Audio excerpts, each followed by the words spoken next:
chiều chuông mây chiều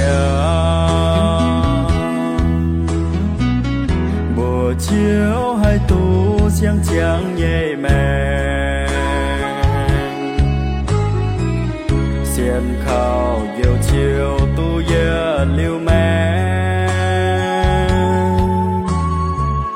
lên chính trang tia thiên hùng hàm bùa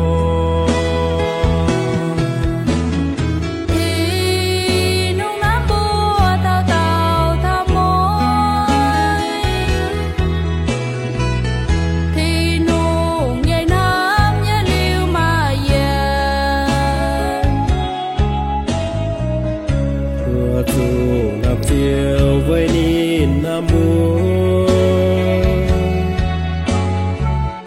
tham chiếu nhẹ miên bước rồi ní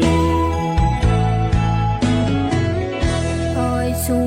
mà nhiều năm chuông miên múa hàm miên sẽ mãi trái hung hơi chờ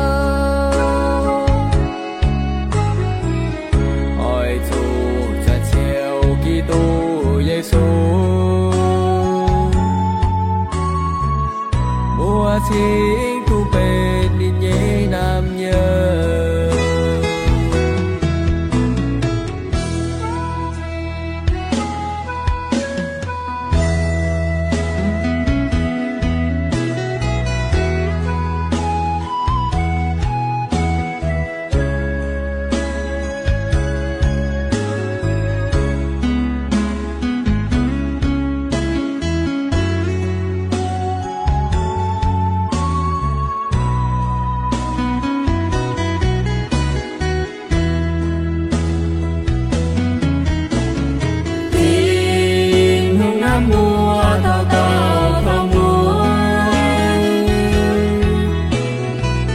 thì nụ nhẹ nắng nhẹ liu mà về